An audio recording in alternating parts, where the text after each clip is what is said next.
जसरी सबै नेता उस्तै भनिया छ त्यो कुरा पनि गलत छ भन्ने मेरो भनाइ छ। मेरो त गहिरो आरोप छ यसमा। मानिसहरूले यसो किन भन्छन्? मैले पछिल्लो चाहिँ पहिलो पटक प्रधानमन्त्री हुँदा तपाईको चाहिँ भौतिक पूर्वाधारको क्षेत्रमा एउटा रिभोल्युसनरी प्रस्ताव मैले राखेको हो, मध्य पहाडी लोकमार्ग उत्तर दक्षिण कोरिडोर। अहिले जुन त्यही लाइनमा चिजहरू अगाडि बढेको छ। दोस्रो पटक तपाईको चाहिँ लोड सेडिङको अन्त्यदेखि संविधान कार्यान्वयनको ऐतिहासिक प्रक्रियाको नेतृत्व मैले गरेँ।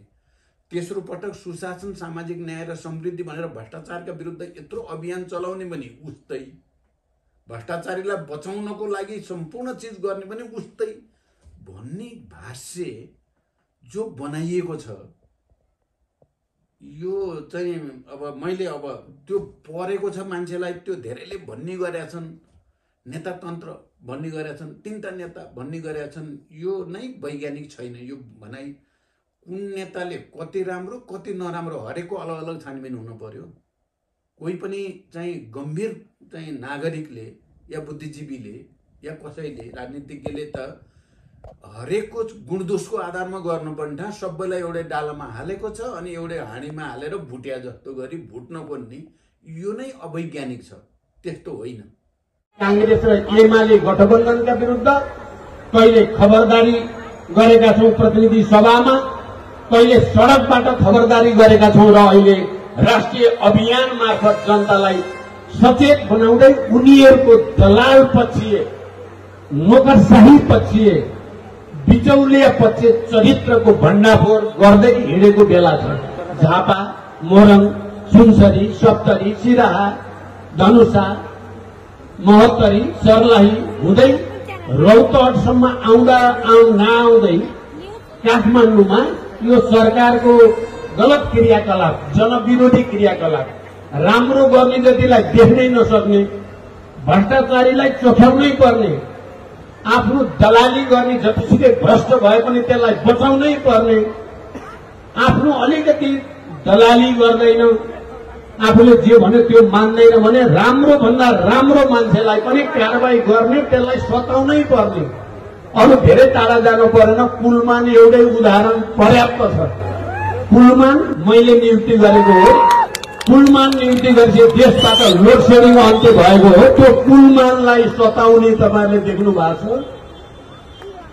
त्यति मात्रै होइन, अन्य नियुक्तिहरू पनि आफ्ना छन् भने फेल भएको भने त्यसलाई पास भन्ने, अलिकति विरोधी, अलिकति आफ्नो मत मिलेन र इमानदार कुनै कर्मचारी छ भने त्यसलाई पास भएकोलाई पनि फेल गर्नै पर्ने। राम्रो काम गर्नेहरूलाई प्रताडित गर्ने भइराखेको थियो र हामी त्यसका विरुद्ध जनताको बीचमा गएर अभियान चलाइराखेकै थियौं, चलाइराखेकै छौं, चलाइ पनि राख्छौं। यो गठबन्धन सरकारको जनविरोधी क्रियाकलापबाट असन्तुष्ट भएका जनता, निराश भएका जनतालाई भ्रम दिएर फेरि एक थरी इतिहासबाट परास्त भएर मिल्काइएका शक्तिहरू फेरि बाटामा देखा परे। अनि हामीले सोच्यौं अब हामी तराईमा त हिँड्दै गरौँला, भोलि पर्सि आएर पहिला काठमाडौँमा गएर चुनौती दिन पर्यो तिनीहरूलाई। किनभने यो त उत्पीडित वर्ग, जाति, क्षेत्र, समुदाय सबै नेपालीहरूले मिलेर यसको रक्षा गर्ने जिम्मेवारी जसले यसलाई जन्माएको हो त्यसैको मुख्य जिम्मेवारी हुन्छ। आज समावेशिता, समानुपातिकता, संघीयता, गणतन्त्र, धर्मनिरपेक्षता सबैको जन्मदाता मुख्य रूपमा माओवादी हो। त्यसमा गिरिजाप्रसाद कोइराला जसले शान्ति सम्झौतामा हस्ताक्षर गरे उहाँहरू पनि हो। उहाँहरूको साथ नभएको भए पनि हामी संविधान सभा र गणतन्त्रमा यति छिटै पुग्न गाह्रो हुन्थ्यो होला। एकातिर गठबन्धन सरकारका गलत क्रियाकलापले गर्दा जनतामा असन्तुष्टि र आक्रोश बढ्दो छ, अर्कोतिर धमिलो पानामा माछा मार्न सकिन्छ कि भनेर प्रतिगामी शक्तिहरू यही बेला चाहिँ फेरि चलखेल गर्न कोसिस गरेका छन्। हामी न यो प्रतिगामी चलखेल सफल हुन दिनेछौं, न हामी अहिलेको गठबन्धन सरकारका गलत क्रियाकलापलाई निरन्तरता हुन दिनेछौं। अहिले बडो अनौठो एउटा प्रचार सायद तपाईहरुले हिजो अस्तिबाट सुन्नु भएको होला। हाम्रो पार्टीबाट झण्डै 12-15 वर्ष अगाडि पार्टी छोडिसकेका मान्छेको जग्गाको विषयलाई ल्याएर माओवादीसँग बसेको मान्छेको जग्गा रहेछ यो भनेर शेरा दरबारको कुरा नुवाकोटको ल्याइएको छ। यो भन्दा लाजमर्दो, यो भन्दा बेइमानीपूर्ण कुरा केही हुनै सक्दैन। मैले के भन्न चाहन्छु भने यदि भ्रष्टाचारको या बेथितिको मुद्दामा हाम्रै पार्टीका पनि नेताहरू देखिन्छन् भने म छुट दिने पक्षमा छैन। मैले भने छुट दिइन पनि तपाईहरु सम्झिनु होला आदरणीय जनसमुदाय, पहिलो प्रधानमन्त्री बन्ने मलाई अवसर मिल्यो जसले आफ्नै पार्टीका नेता पनि अनुसन्धानमा दोषी देखिए भने छानबिन गर्नुपर्छ भनेर छानबिनमा लगियो। तपाईहरुले सुन्नुभयो होला, सायद म नै पहिलो त्यस्तो प्रधानमन्त्री बन्ने मौका पर्यो जसले खुलेआम भन्यो मैले सेक्युरिटी सीआईबी अफिसरहरूलाई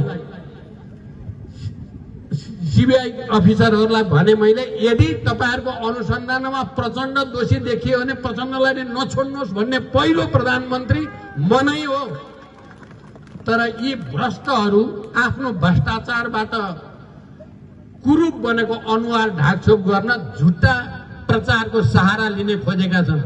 म चुनौतीका साथ भन्न चाहन्छु ओली सरकारलाई, शेरा दरबारको जग्गा सरकारको भने तुरुन्तै सरकारमा ल्याऊ, मेरो पुरै साथ हुनेछ तिमीहरूलाई।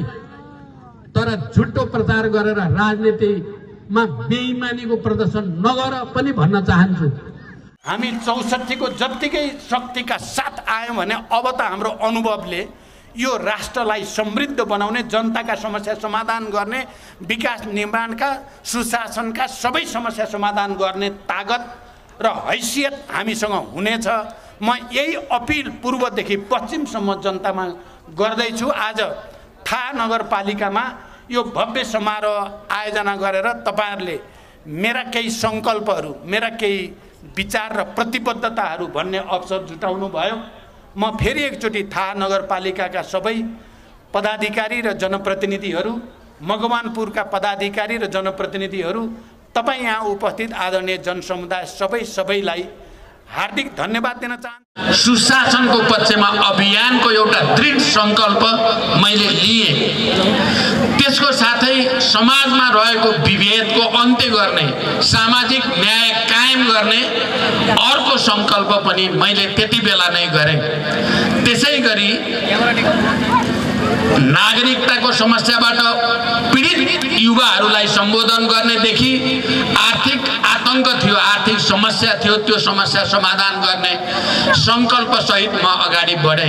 यहाँहरूलाई थाहै छ यो अभियानले देशमा जनतामा एउटा नयाँ आशा, एउटा नयाँ भरोसाको दियो जल्दै थियो। एउटा नयाँ प्रक्रियाप्रति जनता आशावादी हुँदै थिए। तपाईहरुलाई यो पनि थाहा छ भ्रष्टाचारका विरुद्धको अभियानमा राजनीतिक दलका ती तमाम नेताहरू पनि भ्रष्टाचारको मुद्दामा समातिँदै गए, कारबाहीको दायरामा आउँदै गए। ठुलठुला कर्मचारीहरू पनि जो सेटिङमा चलेका थिए ती कर्मचारीहरू पनि भ्रष्टाचारको अभियानमा समातिँदै गए। उनीहरू पनि कानुनको कठघरामा आउनुपर्ने परिस्थिति बन्यो।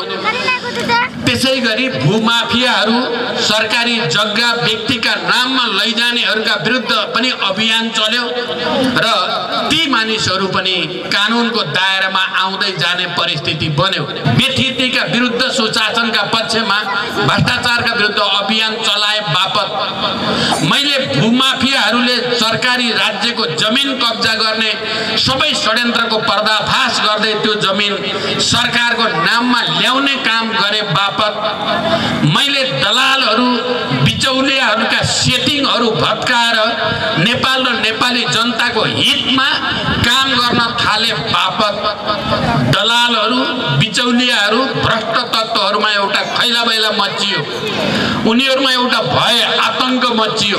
केही फरार अभियुक्तहरू गिरफ्तार भएपछि ती फरार अभियुक्तहरूको बयानबाट अब ठुलठुला शक्ति केन्द्र भनिएका ठाउँतिर नेपाली कांग्रेसको पनि नेकपा एमालेको हेडक्वार्टरतिरै सोझिएपछि रातारात एउटा षड्यन्त्र भयो र हामीलाई सरकारबाट बाहिर जानुपर्ने परिस्थिति बन्यो। यो जाल जेल र षड्यन्त्रबाट आएको सरकार हो। यसले नेपाल र नेपाली जनताको पक्षमा होइन, भ्रष्टाचारीहरूलाई बचाउने काममा, दलालहरूलाई बचाउने काममा, बिचौलियाहरूको रक्षा गर्ने काममा मात्रै यो अगाडि जान्छ भनेर मैले त्यति बेलै भनेको थिएँ। यहाँहरूले अहिले देखिराख्नु भएकै छ, यो सरकार साँच्चै नै भ्रष्ट र दलालहरूको पक्षमा काम गर्दैछ, नेपाल र नेपाली जनताका विरुद्ध काम गर्दैछ, संविधानका विरुद्ध काम गर्दैछ, लोकतन्त्रका विरुद्ध